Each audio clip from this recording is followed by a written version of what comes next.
You probably aren't gaining or retaining clients because your prices don't match your value.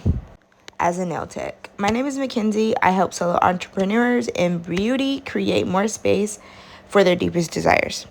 So let's talk today about how you should set your prices as a nail tech. A lot of people, when they're just starting out, have questions about how they should set their prices as a nail tech. And I'm going to give you 10 things to consider when you are setting your prices so that way you can figure out what is the best price point for you, your audience, and your marketplace. So, if you're wondering what a marketplace even is, it's basically where you live or the area in which you do business. Okay, so my market is in the Midwest, specifically Ohio, and we can get smaller and smaller and smaller when defining this. So Columbus, then we can do Short North, or we could do Franklinton, and then we can do surrounding areas. That is my marketplace, for example. So the first thing you want to consider when setting your prices is understanding your costs. You want to calculate all of your expenses, including materials, labor, overhead, and marketing, to ensure that your prices cover them. So when you are creating your prices, you're going to jot down everything that you have to pay for. We're going to be paying for a studio if you work in a studio, or booth rent if you work at a salon or someone else's studio, and you have to pay booth rent once a month, once a week, whatever the case may be. I would go ahead and just do expenses for a month if you are getting solid clientele. If you are not, and you have like a client base that's kind of random, meaning you get clients here and there whenever you can, probably no more than 5 clients a week, then I would just do weekly. So some things you would write down other than your rent. You would write down your cost to travel to and from work. You would write down your cost for nail polish, your cost for gel, your cost for all of your products, right? You would write down your cost for additional services you may give out. Perhaps you give every client scrub. So you're going to literally write down all of your expenses, and then you're going to divide it by the amount of clients you want to have or currently have. So you definitely want to do clients that you currently have. If you have no clients, then you can go ahead and use clients that you want to have or clients that you desire, just to get a good understanding and know how many clients it would cost you to really be in business. So the second thing you're going to consider is know your value. You need to reflect on the unique value your product or service provides to customers and price it accordingly. Price it accordingly. So if you are a nail tech just starting out and you have never worked in a salon, right? Your prices don't need to be extremely high. Let's say you're solo, you never worked for in a salon or anything like that. You have little to no experience. Keep that in mind. Do not let Instagram or the internet fool you, honey, into thinking that your worth matches someone with a lot of experience. And this is not me being shady. This is me telling you the truth, because a lot of people don't have clients because their prices do not reflect their work. The prices just don't reflect the work. There's no way that you can charge the same amount as someone with even 1 to 2 years experience when you have none. Okay, so just start with what you have and price it according to the fact that you are starting from scratch here. So I always would recommend that you're going to go ahead and give out services for an extremely affordable rate, meaning just get the person in your chair. When I first started out doing nails solo, I was charging $50 for nails. And I understand that was a little low compared to the other people in my area, but also I was offering a service that no one in my city was offering. So that put me at an advantage, and I really worked with that. So because I didn't have any clients, I knew that I just needed to get clients. Like, I didn't care. I felt like I needed experience doing clients as well. So I was charging what I felt like my services were valued at. And it was true because I didn't really have that much experience. So making $40 an hour was still better than $18 an hour. I had already doubled it because I had a skill. No, it wasn't what it is now, but I knew that I could provide a service confidently, and that in itself is really, really valuable. If you know that you can't do certain services, do not offer them. Master and niche down on what your services are, and you'll be able to become much better, much faster. In order to know your value, you really need to research your market. So this is the third thing you're going to do in order to set your prices. You're going to research your market by analyzing your competitors' pricing in order to determine where your offerings fit in the marketplace. So I'm going to go ahead and I'm going to take into account all the nail techs in my vicinity and learn about what their services are and how they price their services. Again, if you offer services that no one else offers in your area, you most definitely can and should charge more than your competition.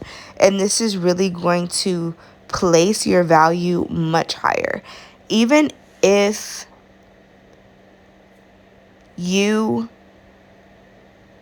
don't know what your competition is doing, if they're not doing what you do, then you are simply at an advantage. And to kind of clear that thought up a bit more, when you offer services that other people don't offer, you have more leverage to charge a price that other people are not charging because you're offering something new. You're offering something fresh to the marketplace, and that is extremely valuable.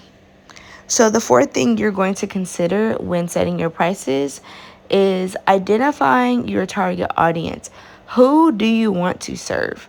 Consider what your ideal customers are willing and able to pay, and that's what you do. You give out the value that people want. That is very, very important. We're not just going to try and start creating a technique out of nowhere. No, start with what's already available and master that, and then you can really start to shift people into different areas that you see fit in the future.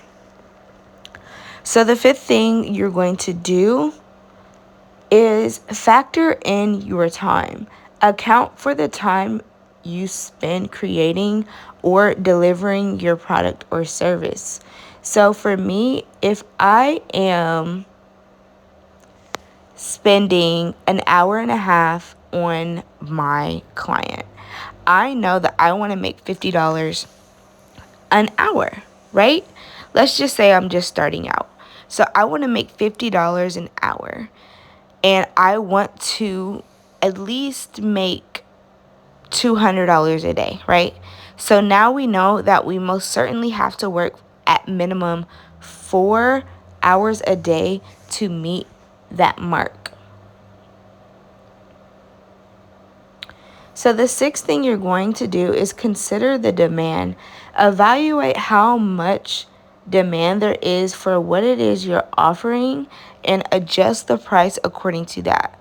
So if there's a million nail techs in your area, you need to understand that people have a lot of options. Does this mean lower your prices? No. It just means you need to especially be able to communicate why you are different and what it is that you bring to the marketplace that people are not going to be able to get anywhere else. So, if you are offering a service, again, that other people are not doing, you can most definitely set your prices higher, and you kind of work outside what the market is doing, and you can basically write your own ticket. So the seventh thing you're going to do is set profit goals. Like I just told you, if I want to make $200 a day, I know that I have to be working for at least 4 hours a day. If I'm offering a service that is 1 hour, then I know for sure that I need to work 4 clients for 4 hours in order to meet my goal. Determine how much profit you want to earn and incorporate this into your process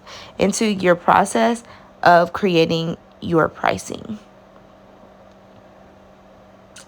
So the eighth thing you're going to do is test different price points.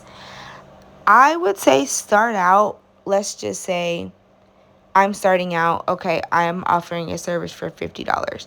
After 3 months, I'm going to assess my price point and I'm going to increase it, because we have had people see my work at this time because I'm posting every day, and I'm communicating with clients every day. I'm reaching out to people every day offering my services. So you're going to need to experiment with different pricing strategies to see what resonates most with your audience. I know for me, I really liked being able to increase my prices over time. And you will be surprised, it does not deter people. A lot of people wonder, and a lot of people don't get what they want out of business because they're really worried about increasing their prices. But when you do that, you show people that you are growing, that you are better, and that you are taking time to add value to your services. And that is very important. So the ninth thing you're going to be is transparent. Clearly communicate what's included in your price to avoid confusion or dissatisfaction. Anytime I have an option to describe the service, let's say on my website, I do it in extreme detail. And when I was starting out, I also did it because I was offering a service that no one had ever heard of. So I spent most of my time educating clients on what the service even was. And that really worked out for me because it made me look like I really knew what I was talking about. It also made me look like I really cared about the health of my clients' nails, which is very true. So you want to be able to clearly communicate what is going to happen during this service, right? We need to know from start to finish, what does my client get from this? And you want to constantly let people know. So in my description, it would be like manicure. It lasts for X amount of time. Scrub, X amount of time. Hand massage, X amount of time.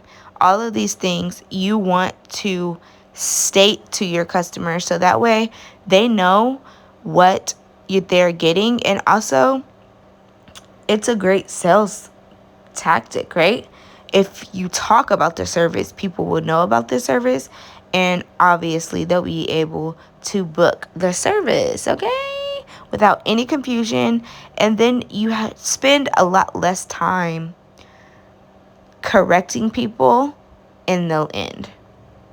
So the 10th and final thing you're going to do is revisit pricing regularly. So as I mentioned earlier, after 30 days, I'm totally going to evaluate my value and how I can add something to make the value higher, and ask myself, should I be charging more? Now, you may not do that in 3 months. Maybe it takes you 6 months. Maybe it takes you a year.